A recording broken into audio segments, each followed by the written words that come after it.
the occasion of International Women's Day, I would like to take this golden opportunity to welcome all of you, wherein the topic of the session today is Women's Health is Society's Wealth. It is my immense pleasure to introduce today's speaker, U.S. Presidential Award winner, global public health expert and human rights activist Dr. Padmini Murthy. Dr. Padmini Murthy is a globally recognized health professional in her roles as a physician and a public health expert. Currently, she serves as a professor and a global health director at New York Medical College School of Health Science and Practice. She currently serves as a chair of International Health Section of American Public Health Association. She is a global health lead for American Medical Women's Association and NGO representative of United Nations. For past 30 years, Dr. Murthy has been working globally on projects and programs promoting women's health and human rights. Dr. Murthy has been working with UN ambassadors and UN mission to promote women's health globally with local effort. Dr. Murthy has also made over 150 presentations nationally and internationally and is widely published, and she is the author and editor of Women's Global Health and Human Rights, Technology and Global Public Health, and her other books include Mini Musings and Glorious Global Ganesh. Dr. Murthy has been the recipient of numerous national and international awards. Some of them include the following: the first Indian-born American in over 75 years to receive the Elizabeth Blackwell Medal from American Medical Women's Association for her work in promoting women's health globally.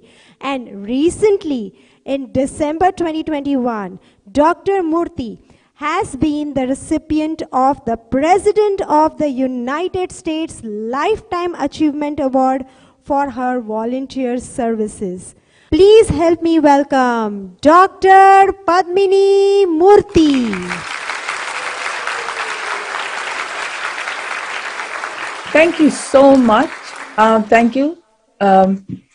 Namaste, greetings from New York. Thank you for having me. I really appreciate that. And, International Women's Day. One of the things I just wanted to say before we start is, why can't every day be International Women's Day? Why is it that only one day is designated? I think that this should not be the case, because I think women need to be appreciated and celebrated every day. Thank you so much for having me. And also, it's really very, it's an honor and a privilege because of all the work you've been doing on JK. I mean, it's really amazing because this is really service in the spirit of humanity. And, as we say that, I think is Manava Seva is Madhava Seva. That is when you are working or helping humanity, you're serving God. So that being said, I would like to talk about my presentation, and I'm just going to put it in the screen share mode. So today I will be talking about, my presentation is Women's Health in Society is Society's Wealth. And as you can see at the top of my screen, I have here the logo of the Women's Day, just to say that, women all over the same. It doesn't matter where we are from or what genetic makeup we have or what ethnic background is. We're all the same. We have the same challenges and issues. And also the SDG 3 logo on the top, which is good health and well-being for all. So the objectives of my talk as I go through is why should we be concerned? Because the role of women in promoting societal development is really crucial. And as we know that, they say women hold up more than half the sky, which is so true. Because if women who are a major force are not given their rights, not given the opportunities or access, how can we expect societal development. So this is a question not only for us. And in the spelling of a woman or women, man and men are included. So this just shows that when you are giving a chance to a woman or women, you're giving a chance to a man or men and the whole society and families, because it's like a ripple effect. It's like you're throwing a stone in water and you can see the ripples going through. So the other thing is I will briefly discuss the role of culture in addressing women's health, and also what is the role of a gender-based medicine, which is something which a lot of us have been putting into the curricula when we talk to young physicians, residents, medical students, or other health professionals. So this is really important because why do we need to have specific initiatives or policies which address women's health? And also, I would be sharing up a few examples of what we can do as a global community in the form of action and best practices and some recommendations. So this, when I was working on this presentation, one of the things I found was really interesting when we looked at, and this is the cover of the Scientific American, is women, why their equality, health, wealth, and safety matter to everyone. Now, as we are here, we are dealing with COVID. We hope it's going down, but we never know till the final day when we can congregate fearlessly without scare, the shadow of COVID looming over. And now we have the civil war, we have what is going on in Ukraine. The reason I bring this up is because women are affected, because women are really, I'm not saying it because I'm a woman and, I'm the mother of a daughter, but the reason I'm saying that is because the woman is the fulcrum of the society, whether it's in her family, her community, or outside. So that is why it's so important that the equality, equity, health, wealth, and safety of women matter to everyone. And the everyone is at her family level, local level, community level, national level, and also internationally. So this is something like really important because if women are not healthy, we cannot progress further in society. So according to the World Health Organization, as you can see on my slide, which I really like, and this definition is over 50 years old, is that health is defined as a state of complete physical, mental, and social well-being, and not merely the absence of disease or infirmity. That is just because a woman does not look sick or does not have special needs, that is, she does not use any mobility needs to walk, it doesn't mean she's fully healthy, because there's so many women who are subjected to a lot of abuse, physical, mental, and social, in the form of discrimination. And one of the things I would like to bring up is, in my work as a physician and a public health professional in almost 30 years, I have found that a lot of times women do not have access to healthcare because there are some things like, it's okay, you have to bear it. This is really unfair, because it's a burden. So why shouldn't women have the same access as men to making decisions, having healthcare, access to healthcare, and access to information, and also mental health? COVID has put such a burden on people's mental health and social well-being for all of us. And the other thing I would like to say is women have unfortunately been bearing the brunt of this, because they are the ones who have to shoulder the double burden of making sure everything is okay for the family and making sure if they are working people to make sure they are doing their best at work. Especially during this time, the burden has become more because all of us are carrying more than one burden. So this is something which is, it does not matter if somebody lives in the United States, in India, in Africa, in, parts of South Africa, or Southeast Asia, but it's just that women everywhere are facing challenges because of their gender. So this is something we need to be thinking about, is why are we discussing about this? Because again, unless we do not carefully pay attention to this, we cannot progress as a society in making sure we are healthy and like living in this whole state of health, which is a state of complete physical, mental, and social well-being.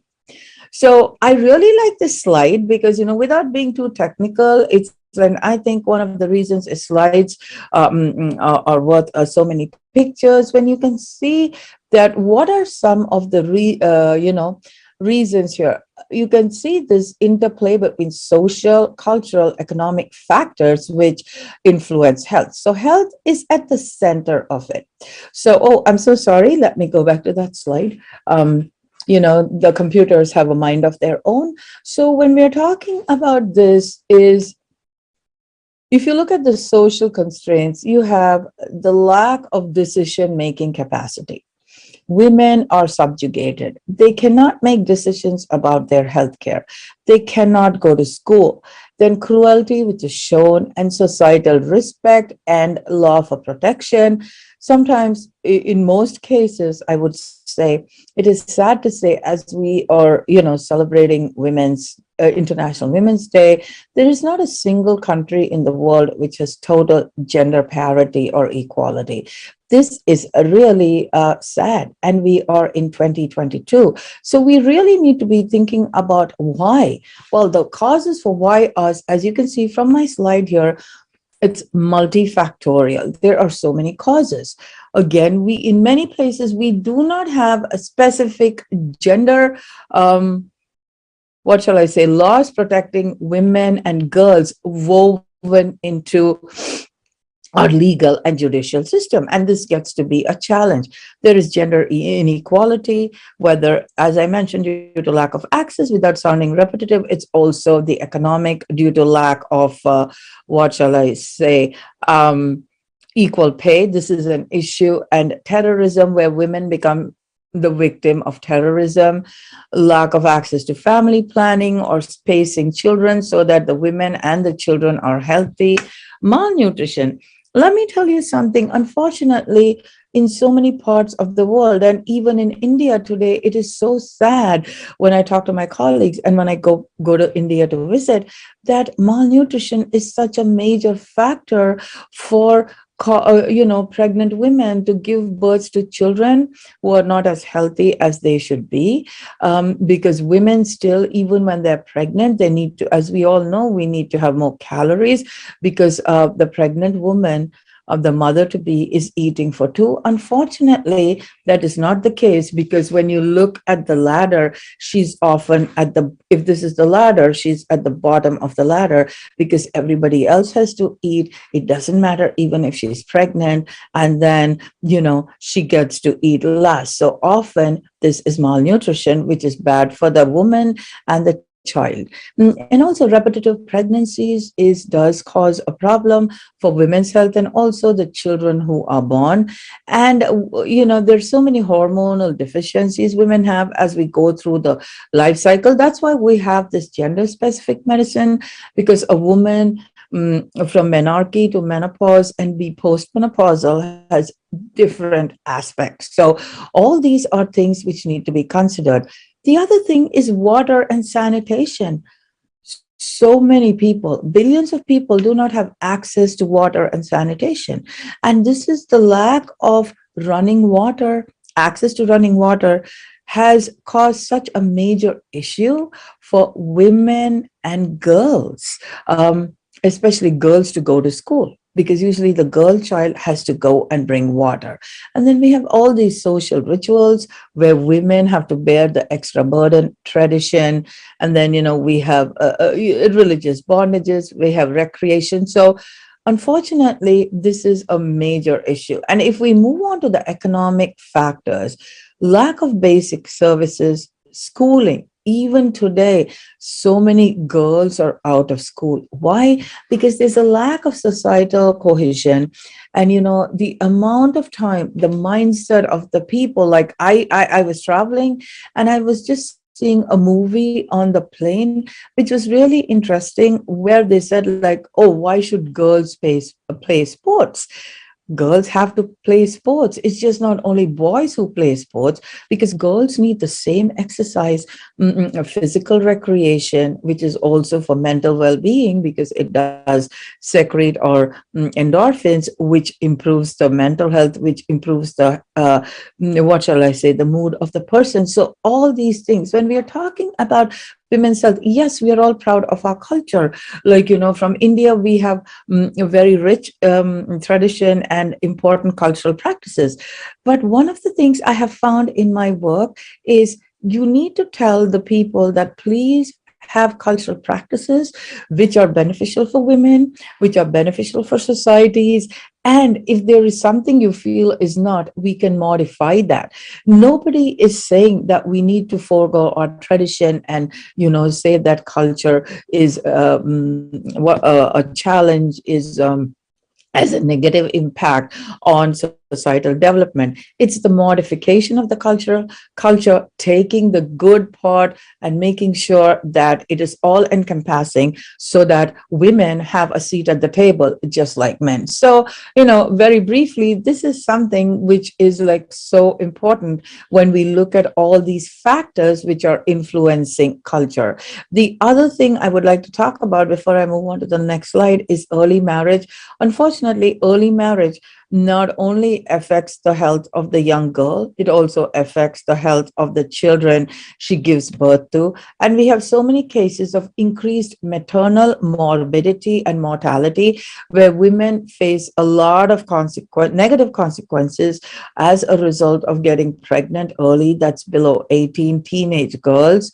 And also, they can even die during childbirth. The same thing with infant mortality and morbidity, where the child can die because it is born preterm, lack of access to healthcare, and morbidity when the child's milestones are developed and the child may have physical and mental challenges because of preterm birth or being born to a mother who herself is a child.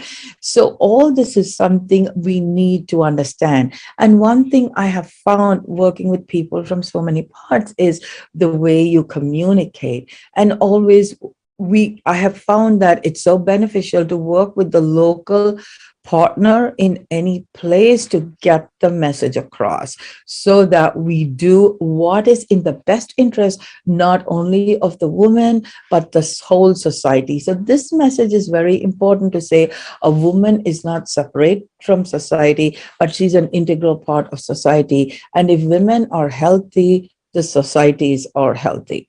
Moving on, these are the sustainable development goals, ladies and gentlemen.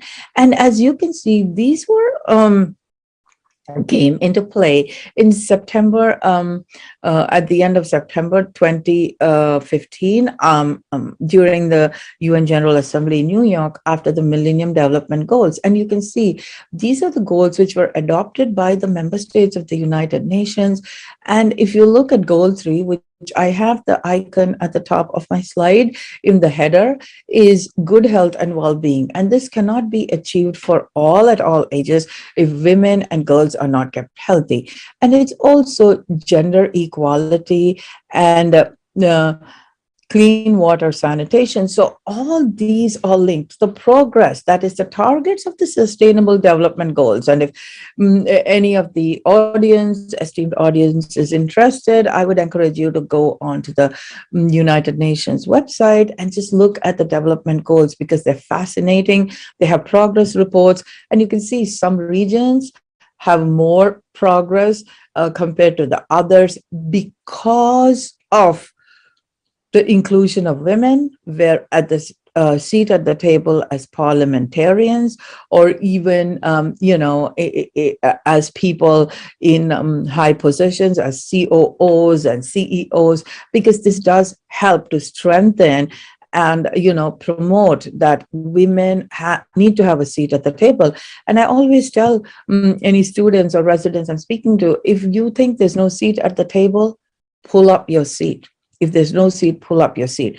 So my message with this is, it's so important that we need to be included by making ourselves inclusive. It's not protesting, it's not, but saying that please make sure we are at the table, because we are the best people to talk about what we need. By we, I mean women, and how we can progress, as a society. So we have this gender specific medicine, which is a big initiative. And without being too technical, I just want to say that why is it that in the past few years, the change, in Europe, the United States, and some parts of Asia, I know, including India, in a few academic centers, and hopefully this goes further on, is when you look at treating women, you're looking at what are the challenges, health challenges she faces as a child, as a teenager, after the onset of puberty, as a woman, and what are the challenges when she becomes a mother? How can we prevent, make sure there is safe motherhood? That is the term used.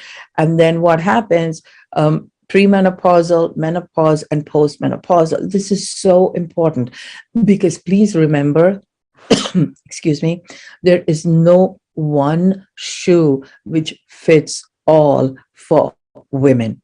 They have different health needs at different stages in their life.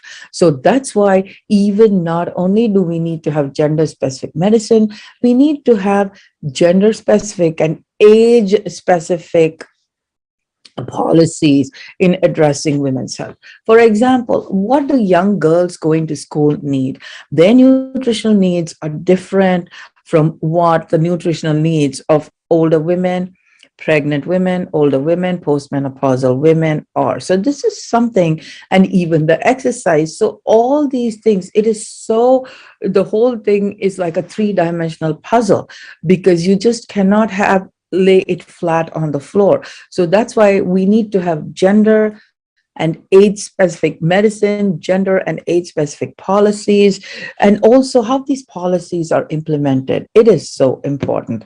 I really would now like to shift gears and talk about violence against women. And as you can see from this pictorial graph, I have a picture with all the stats, is that violence against women is a major challenge.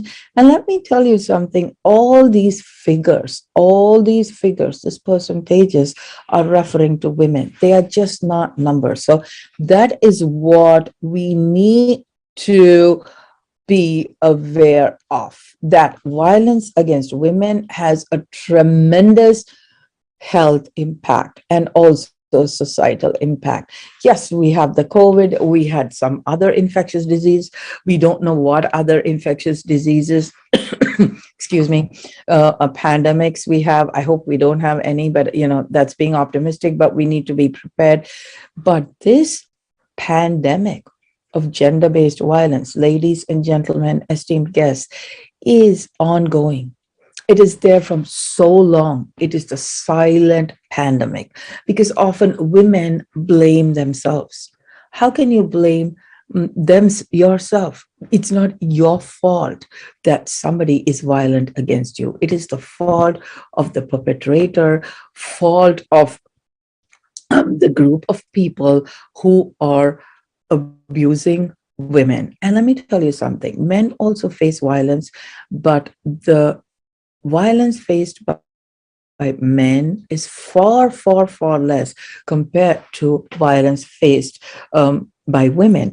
And this cuts across race, socioeconomic status, education. So this is something which we all need to be aware of. And whenever I talk to when we talk to medical students and tell them that, or young physicians in training, you need to ask your patient when she comes in, show empathy and find out, are you having any issues? And also make the woman understand it's not her fault she is the victim of violence. It is the fault of the people around her and how they are treating her. So this is very important because we cannot be silent to ongoing gender-based violence.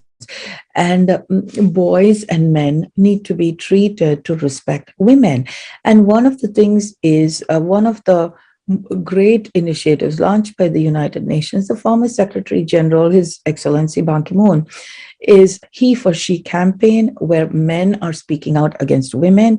And I've had the privilege of attending the launch and also working with the former ambassador of Suriname, Ambassador MacDonald. His Excellency was one of the main people who was instrumental in what shall I say, getting this whole movement, He for She movement. So again, it's very important that men, by supporting women, speaking against violence against women, supporting women, does not reduce their status in any way in society, does not reduce their machismo, as it is called, but in fact, it really shows that how they are working with women, they understand women to empower women and build healthier society. So this is really important.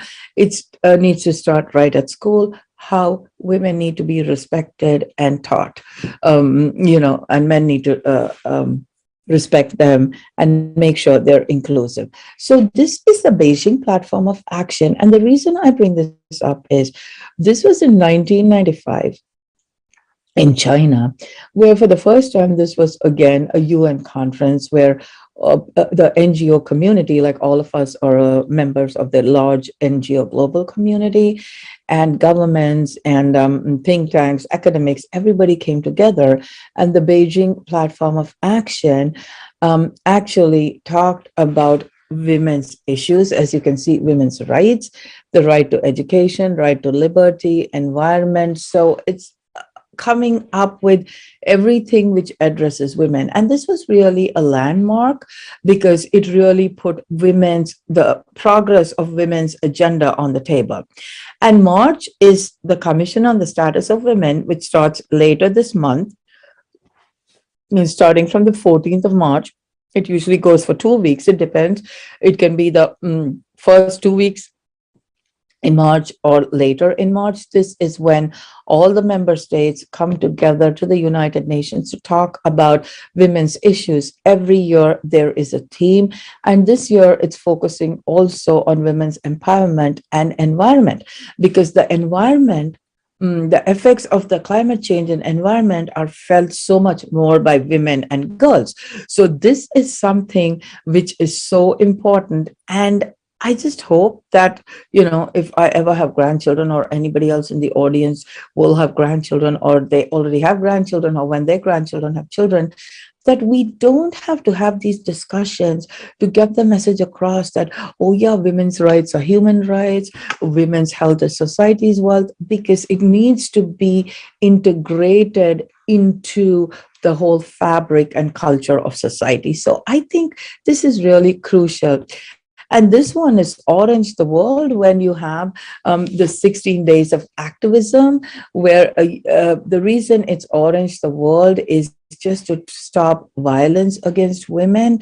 This is a whole campaign launched every year, which starts at the end of November, going on to into December, the 16 days of activism, where the call was given by the United Nations to say that we need to prevent, we need to address, and we need to make sure there is generation equality. That means boys and girls, men and women are equal.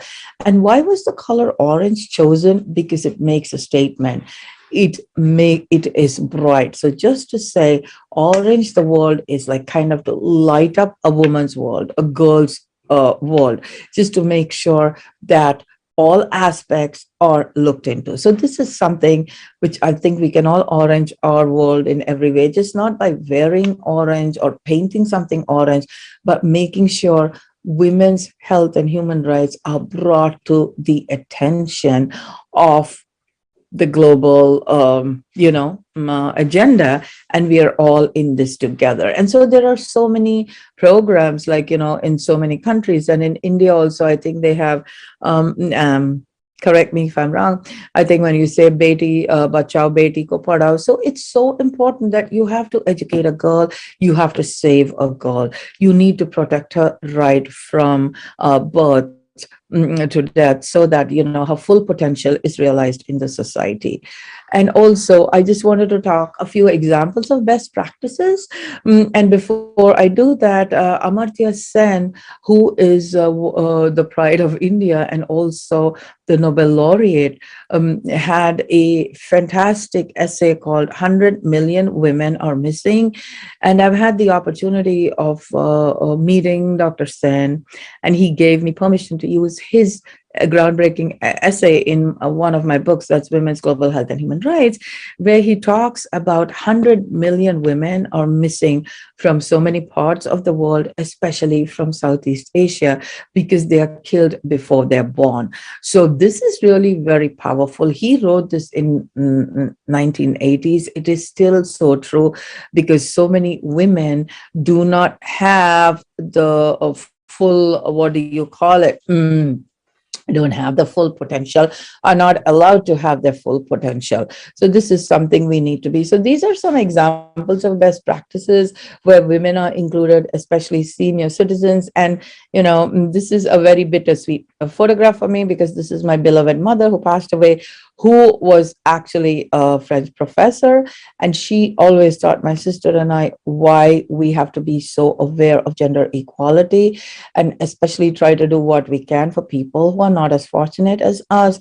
So the senior citizen program they had, not only did they have cultural programs, but they had a safety net. This is there in India, and I just have two examples of what is in Maine, USA, and in India, where senior citizens, especially women, can talk about the problems they have, can talk about issues they have. So this is something which is really, really important, where women are not cast out because they become a certain age, but are still, made wanted, made aware that they are productive members of the society. So this is really important to say that women are crucial. They are needed. So they need to be there, because a society's well-being does depend on women's equal participation. So action. I talked earlier about the He for She campaign, which is the UN solidarity movement, and this is the pin where pink represents the women, and the black is like he for she, standing up for them. And also this other blurb I have is listen to women, because we all need to listen to women.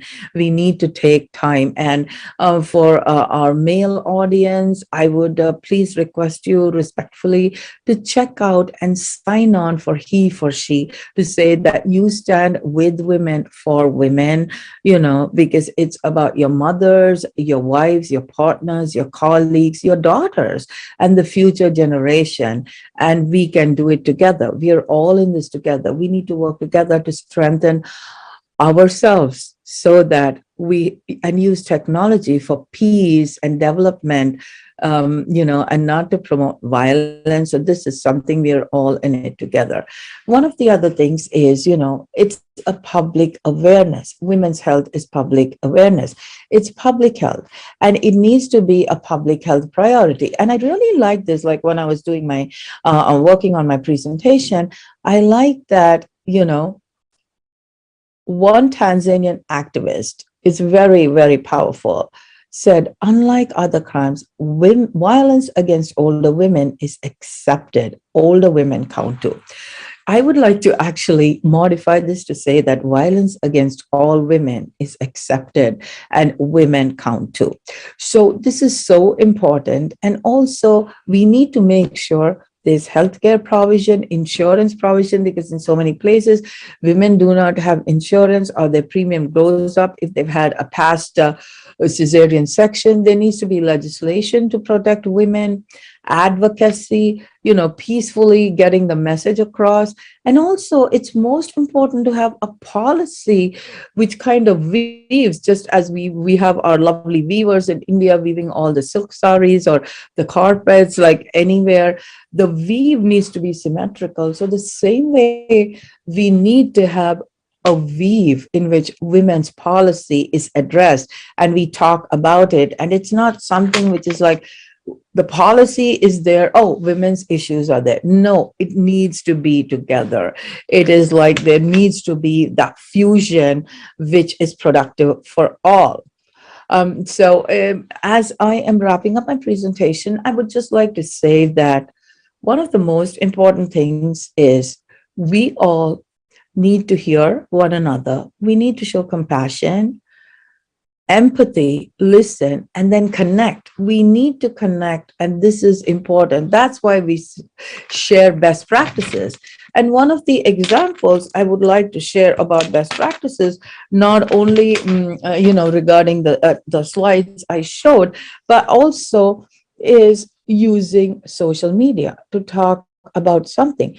For example, a few years ago, I had my students work with me to raise funds to promote safe motherhood with the former First Lady of Malawi, because Malawi has such a poor statistic of maternal mortality, very, very high maternal mortality. So what did I tell my students? Give up your coffee for one day.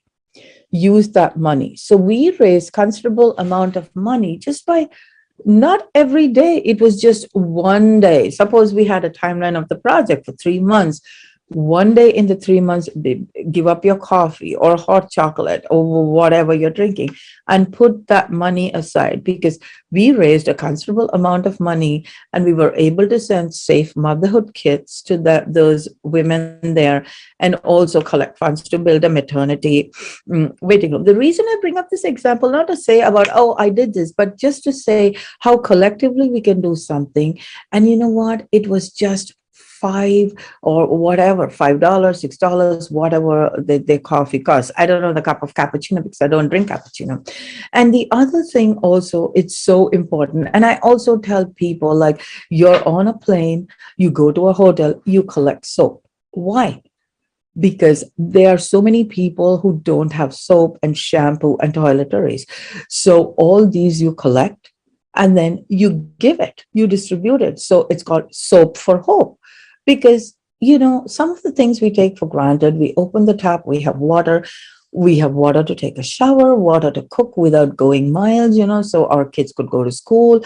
We could go to school or study or work without taking away more time to finish these chores. So that's why these little things which we can do as a community, and I think the work you people are doing in JK is amazing, and I really salute you for that.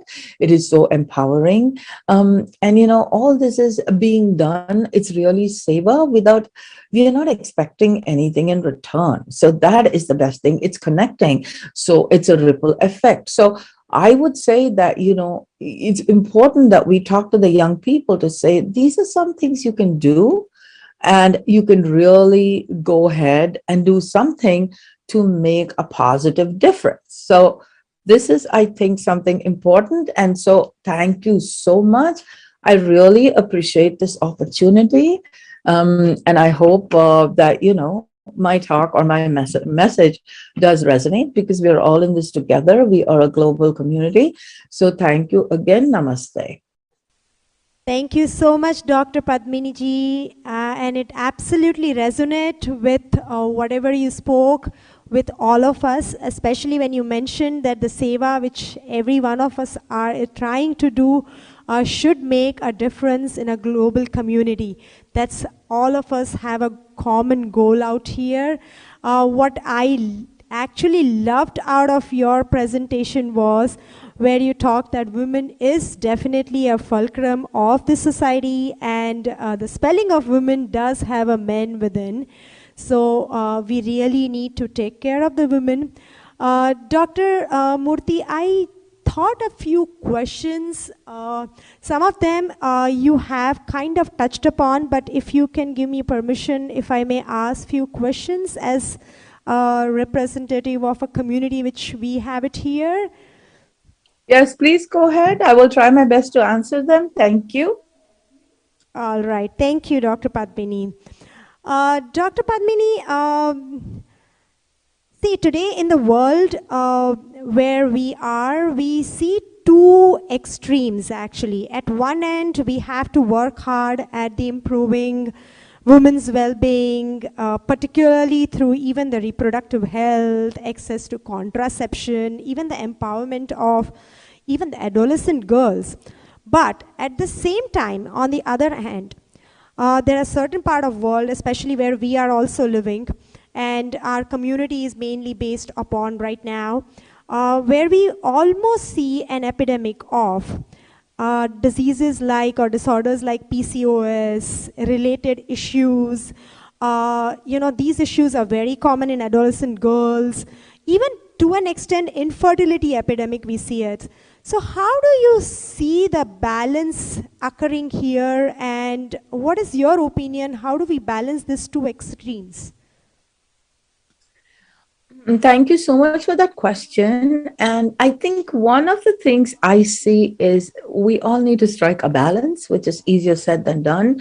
And you brought up a very important issue about PCOD and infertility. Actually, from one of my NGOs, American Medical Women's Association, we are really addressing this issue, especially for among women physicians and, career young professionals, that you need to strike the balance. And in order to have this, we also need to have in policies. That's what I said. In policy, this needs to be built in. For example, if a physician is in training, doing residency, you need to make sure you have the time off or the support when one is pregnant when doing this residency. That can sometimes be because a lot of times the childbearing is like pushed because of the work. So again, there's no easy answer to this. And also PCOD, it can also be due to the lifestyle because, we are not focusing on so much as we ought to be on a healthy lifestyle, because as we know, obesity, hormonal imbalance can lead to these issues, among other things. And not to make it too technical, I'm just saying, I think it's so important to have a balance, whether it's individual, but we also need the support from the institutions where we work and the society where we live. And I think we're all in this together. So we need to speak up and say things need to change where these needs need to be put on the table. And you talked about adolescent girls, and with your permission, if I could say, one of the big issues we have is period poverty too, where girls do not have access, and women, to the menstrual products they need. And this also causes an added burden to them. And it's definitely a human rights and a societal issue. So thank you. I hope I've tried to answer the question to the best of my ability. I hope it's okay. No, I get that. Yes, what you said was balance is the key, and we need to speak up and bring this to the table to be able to balance this stuff. Thank you so much for your answer. And another thing which when I was going through that you have read, I have a little bit read about your book, Technology and Global Public Health. As you rightly said, actually, and pointed out that how technology has helped basically women's empowerment. And today we see a huge influx of smartphones, and even with women, actually. So as you have already mentioned, that it improves the women's health awareness as well as the safety. But at the same time, we have all got exposed to social media. Okay, and it is kind of distracting with the social media, and with the exposure of the social media, we see a lot of cases of depressions, suicidal thought, anxiety neurosis, especially in young adolescent girls, more and more women are actually opting for cosmetic reconstructive surgeries. Women are rather looking at, their inner strength. They are more focused on the external factors. So, according to you, how should we address to this? Thank you so much. I think you bring up a very, very important issue. It's also the media. You see, when you talk about the social media, and one of the causes, it is for depression. We have cyberbullying, which is terrible. People, young adolescents have even committed suicide because they could not bear it. And the media, everybody needs to be a size 2. Everybody needs to look perfect, and people, and especially the young girls, don't understand that a lot of these things, what is on the cover of these magazines, is airbrushing. They're made to look perfect because nature itself is not perfect. So how can we be perfect? And I think having support groups, because it doesn't matter. And I found Jada Pinkett Smith, she had alopecia, and she took so much of treatment, and now she said, she shaved her head and embraced baldness. I mean, she shaved it. But you see, this is very powerful coming from a movie star like that to say, yes, I've had alopecia, but now this is my look. I embrace it. I'm happy with it. I'm at peace with it. So this is a powerful message she sends to other women and girls who might be suffering. So to turn, slightly digress from what you said, yes, the media can cause, but the media is also such a powerful tool. For example, now we are sitting in different parts in the US. We have audience from all over. We are using the media to communicate. So this is powerful. This is positive for an exchange. But the same way, it can also be empowering. So her message, her tweets. So this is the thing, the support system. Yes, but this needs to be addressed. And I think the media, whether it's social media or, the TV, whatever, need to also say that their beauty is in diversity, and it's just not a physical, appearance. And not everybody has to wear thousands of dollars and spend hours on treatments or cosmetic surgery. As you said, you need to accept yourself. And in order for you to be comfortable with your look, we also need societal support because we are all social animals. So I think it is within us. I think forums like this to discuss this. And just because somebody is not a perfect whatever, I don't think there's really a perfect figure or a perfect appearance. They need to be ridiculed or shunned. I think we need to, empowerment starts within you. It's easier said than done. But we can all form this support by talking about this. Because a couple of years ago, we couldn't even be talking about something like a period or something, as you said, like reproductive health.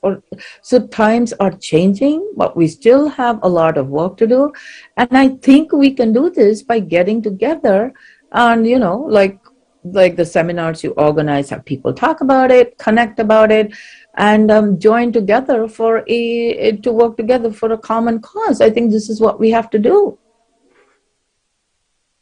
All right, Dr. Padmini, yes, having a support group of a lot of them would definitely help bring this awareness. And yes, the acceptance, as you brought this point, I love that point, that acceptance, nothing is perfect, nature is not perfect.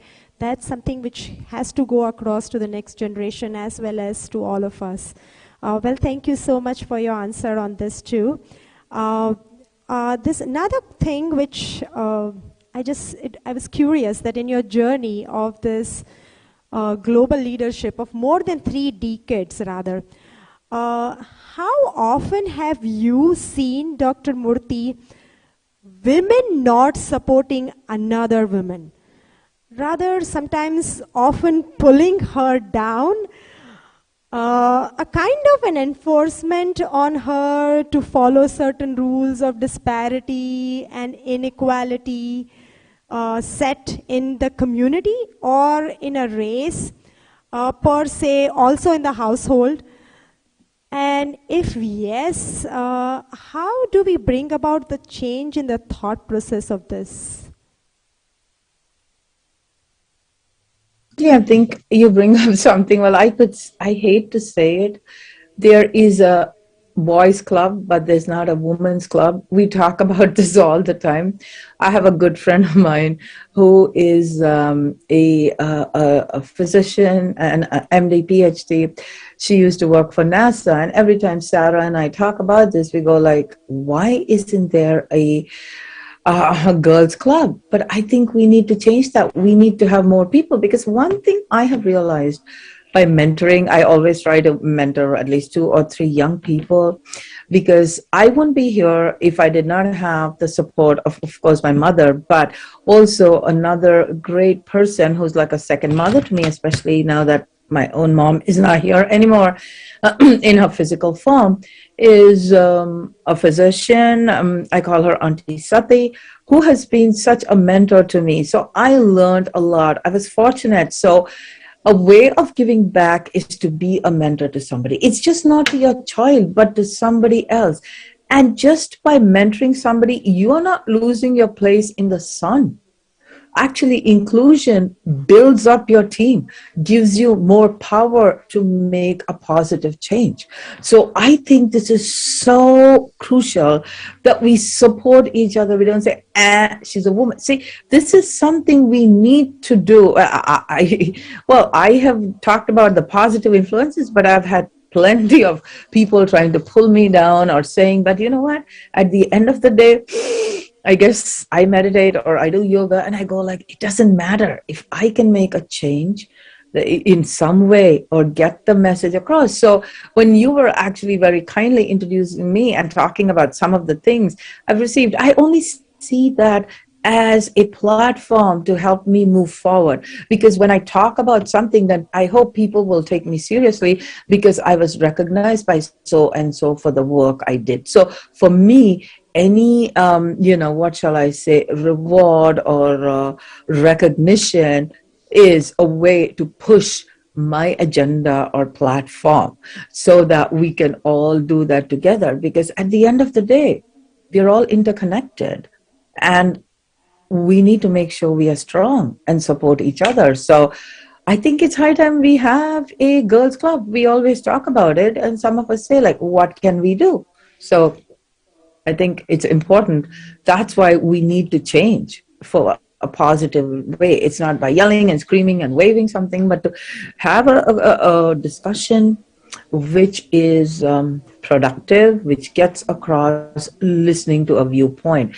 So in one of my slides, if you remember, I had put there that we need to listen, we need to speak. So I would say the same thing. And I would say we need to form a team, because the 10 fingers are more powerful than one finger. So that's how, as women, we need to support each other. Thank you.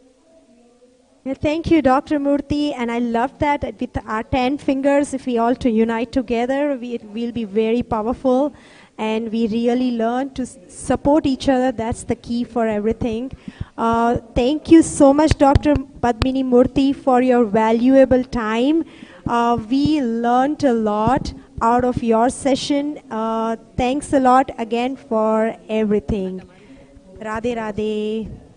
Thank you so much. Thank you for having me, and look forward to, interacting in the future. Thank you so much. Namaste. Namaste.